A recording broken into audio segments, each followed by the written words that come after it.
जितेंद्र जी, आज अटल जी की याद में आपने कवि सम्मेलन का आयोजन किया, क्या सोचा है कि आज कवि सम्मेलन का आयोजन करना चाहिए? देखिए, आज गणतंत्र दिवस का पावन दिन है और आज के दिन अटल जी हमारे प्रधानमंत्री रहे हैं देश के, और उनके द्वारा उनके याद में हमने जो है आजादी के उसमें और देशभक्ति के कवि हमारे आपने सारे सुने, सारे देशभक्ति के कवि थे और सारी कविताएं सारी पंक्तियां उन्होंने ऐसी सुनाई है कि हर आदमी झंझोर दिया।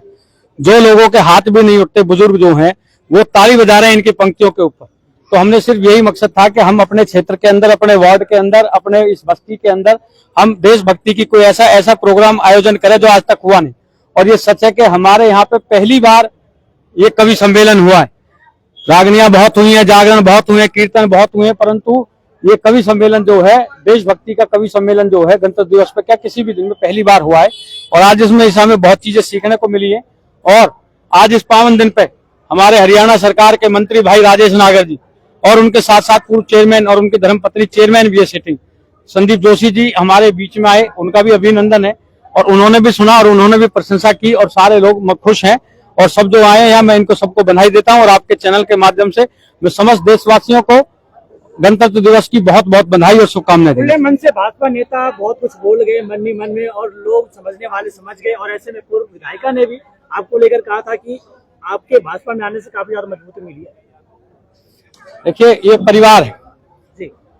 पूर्व विधायिका भी जब क्षेत्र में रही तो उन्होंने भी काम किया, हमने भी मिलकर काम किए। दलगत हमारी विचारधारा अलग थी, पर जब एक उसमें हो गए तो हमारे विचार बड़े अच्छे, शुरू से हमारे पहले से विचार बहुत अच्छे हैं। और मन में नहीं, वो तो बहुत कुछ ऐसे ही कह गए, सबके सामने ये जो चीजें हैं। और काम करना भाई, काम करने के लिए राजनीति में आए। पिछली बार बिना सरकार के चुनाव लड़े, जीते, पब्लिक ने जिता के भेजा, उतने काम नहीं कर पाए जितने हमें करने चाहिए, क्योंकि सरकार का सहारा नहीं था। एक सीधी सी बात है। अब सरकार के द्वारा आशीर्वाद रहेगा भाई मंत्री जी का और चेयरमैन साहब का, विधायिका जी का, सांसद मंत्री अध्यक्ष साहब का, सीएम साहब का, सबका आशीर्वाद रहेगा। मोदी जी की नीतियों को जन जन तक पहुंचाने का हम काम करेंगे। अमित शाह जी की नीतियों का, नड्डा जी की नीतियों का, गडकरी जी का, जैसे पूरे देश के अंदर रोडों का जाल बिछा कर हिंदुस्तान को एक अलग पहचान दी। यहाँ से जयपुर जाइए 2 मिनट में, देहरादून वाला एक्सप्रेस वे तैयार हो ही रहा है, पूर्वांचल एक्सप्रेस वे देखा, ये मुंबई एक्सप्रेस वे कभी किसी ने कल्पना की थी? यहाँ से मुंबई 15 घंटे में पहुंच जाएंगे। अब देहरादून वाला 2 घंटे का हो रहा है। कौन फ्लाइट से जाएगा ये बताए? ऊपर से अभी रोहतक से और वहां कटरा का वो हाईवे बना है, और अमृतसर से लेकर जामनगर तक का जो हाईवे बना है, किसी ने कल्पना की थी? तो ऐसी सरकार जो है, ऐसे नेताओं के संरक्षण में हमें काम करने का मौका मिलेगा और उनके साथ में अपने यहाँ भी हम काम कराने की कोशिश करेंगे, क्योंकि हमारे यहाँ भी काम की बहुत जरूरी है। बात करें सत्ता में न रहकर भी आपने वार्ड में इतने काम करवा दिए कि भाजपा के नेता भी खुले मन से कह रहे कि जितने भाई तो बीजेपी में नहीं थे, लेकिन काम इतने करते थे कि उनसे भी हमारे संपर्क बहुत अच्छे थे। देखिए, काम करने की हमारी आदत है, स्वभाव है, चरित्र है हमारा। हम व्यक्तिगत अटैचमेंट लोगों के काम करते हैं। काम के लिए लड़ते थे, जब काम के लिए लड़ते थे। अब आसान लड़ाई है, जब 100 काम के लिए हम फाइल लगाते थे, 10 फाइल पे सुनवाई होती थी, 1 फाइल पे काम होता था।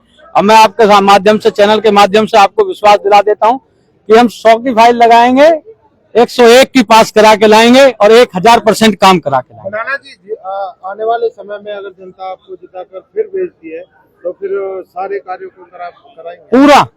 पूरा बहुत काम है। जैसे हमारे फाटक का काम है, ये नाले का काम है, बिना सरकार के सहयोग के नहीं हो पा रहे थे। देखो, मैं आपको सच बताता हूँ करके, जैसे सीवर के अभी काम हुआ है, पूरी प्रॉपर तरीके से नहीं हो पाया, गलियां टूट गई, सारे रोड बनाने की बात है, नाले बनाने की बात है, फाटक की बात है, और बहुत काम है। अब तो मैं बता रहा हूँ, भाई साहब ने कहा था एक 3 नहीं, हम 111 हैं। तो भैया उसी में छोटे से हम 111 हैं, कोई दिक्कत नहीं। लगातार जैसे लोगों का प्यार मिलता रहता है, जितेंद्र भड़ाना एक आवाज लगाते हैं और लोग उमड़ के पड़ते हैं, ऐसा क्या है जितेंद्र भड़ाना में खासियत? ये इनका प्यार ही है, इनका प्यार है, इनका वो है। वरना मैं तो बताता था, मेरे नाम तो घर वालों ने जितेंद्र रखा था। भड़ाना परिवार में जन्म लिया तो जितेंद्र भड़ाना हो गया।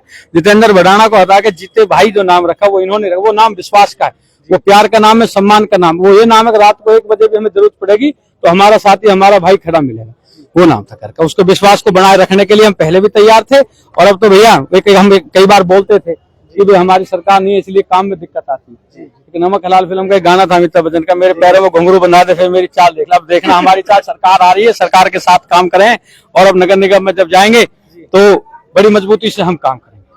देख सकते हैं लगातार जितेंद्र भड़ाना ने कहा कि जब हम नगर निगम में जाएंगे तो बड़ी मजबूती से काम करेंगे, और आपको लगातार ही ऐसी खबरें दिखाते रहेंगे। जब तक के लिए आप देखते रहिए न्यूज हेडलाइंस। धन्यवाद।